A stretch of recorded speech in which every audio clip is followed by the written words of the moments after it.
Bagi siapapun yang menyaksikan laga El Clasico antara Real Madrid melawan FC Barcelona pada pertengahan Oktober kemarin, pasti setuju untuk mengatakan bila nama Luka Modric telah berhasil mengajari seluruh penggawa Los Culés cara bermain bola.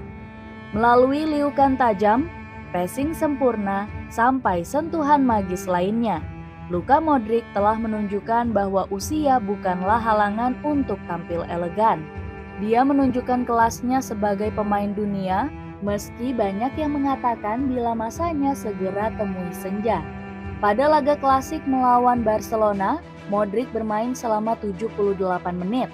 Sepanjang pertandingan, dia melakukan sebanyak 48 sentuhan, 33 umpan akurat, 100% kesuksesan umpan jauh, 1 dari 2 dribble sukses, dan memenangkan 4 dari 9 duel darat. Semua hal hebat itu dia lakukan di usia yang telah menginjak 37 tahun. Tidak hanya di laga melawan FC Barcelona saja, apa yang ditampilkan Luka Modric sejauh ini tidak datang dengan sendirinya. Ada banyak pengorbanan yang harus dilakukan, termasuk ketika ia harus rela menerima bila namanya sempat masuk ke dalam daftar pembelian terburuk La Liga. Jadi rekrutan terburuk La Liga. Bagaimana bisa seorang Luka Modric menjadi rekrutan terburuk La Liga? Ya, momen itu memang benar adanya.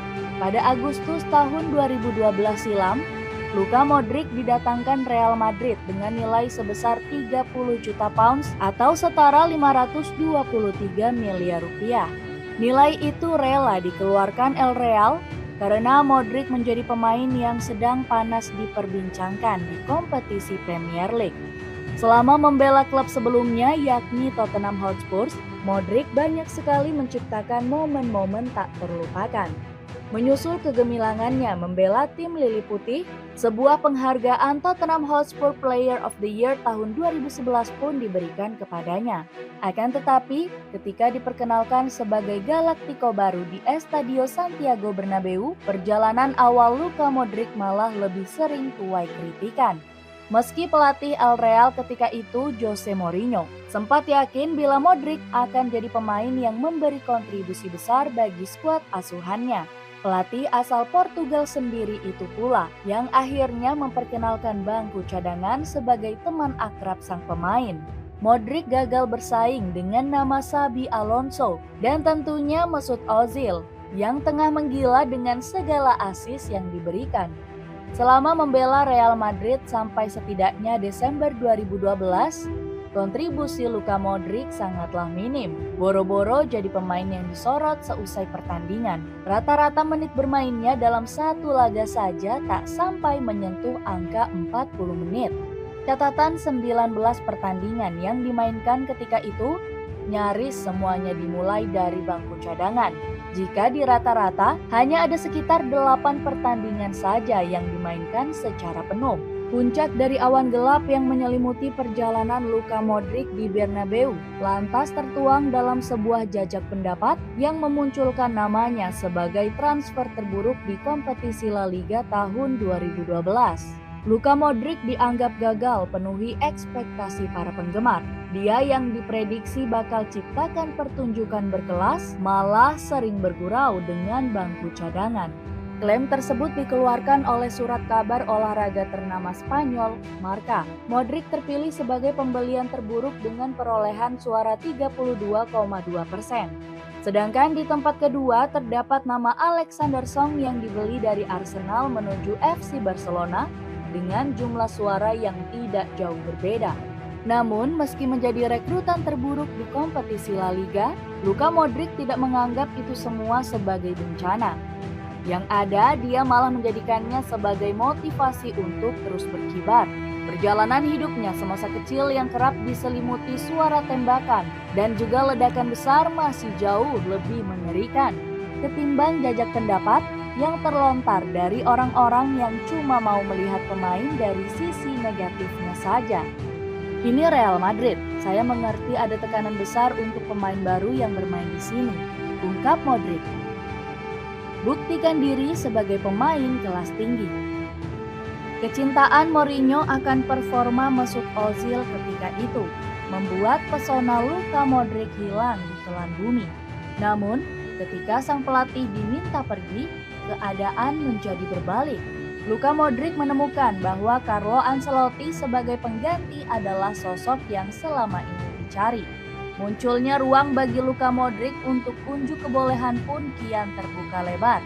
Ketika klub juga melepas nama Mesut Ozil dan juga Ricardo Kakak, plus Xabi Alonso yang juga menyusul pada tahun 2014.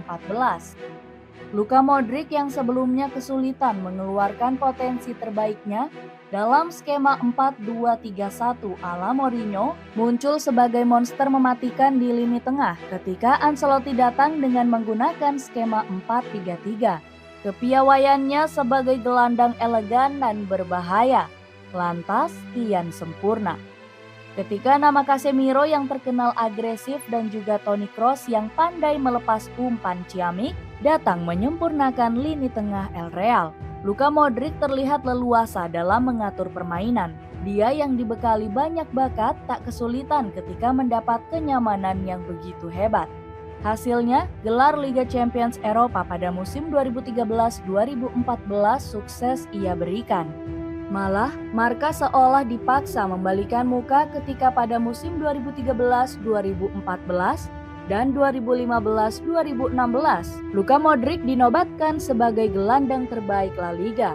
Kegemilangan Modric sebagai gelandang jempolan kian terlihat sempurna ketika sebanyak 4 gelar Liga Champions Eropa berikutnya mampir ke lemari piala.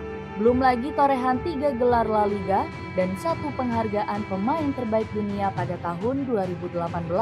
Menariknya, Marca seolah ingin menebus dosa karena sempat melabeli Luka Modric sebagai pembelian gagal La Liga. Tepat pada pertengahan tahun 2022 kemarin, melalui penghargaan Marca Leyenda atau Marca Legend, surat kabar tersebut menobatkan Luka Modric sebagai olahragawan terbaik sepanjang masa mengikuti jejak Cristiano Ronaldo pada tahun 2019 sebagai atlet terbaik yang mewakili cabang olahraga sepak bola. Perpanjangan kontrak dengan Real Madrid. Merasa bahwa Real Madrid adalah rumah, Luka Modric kemudian memutuskan untuk memperbarui kontraknya pada musim panas kemarin. Modric menambah 1 tahun masa baktinya untuk Real Madrid. Meski sudah berusia tua dan memperbarui kontrak dengan Real Madrid, ketertarikan dari 2 klub besar Eropa tetap saja bermunculan. Satu yang terus ngotot ingin datangkan Modric adalah Manchester City. Melansir laman El Nacional, Manchester City siap menerima kedatangan Modric sebagai pemain bebas transfer pada 2023 mendatang dan tak ragu untuk memberikan gaji besar. Pelatih The Citizens, Pep Guardiola, masih mengakui kualitas Modric sebagai gelandang jempolan yang akan mampu memberi dampak bagi perkembangan timnya terutama dalam urusan pengalaman. Namun, tampaknya hal tersebut sulit direalisasikan. Mengingat Luka Modric pernah berucap bahwa ia ingin sekali pensiun dengan seragam kebesaran Real Madrid.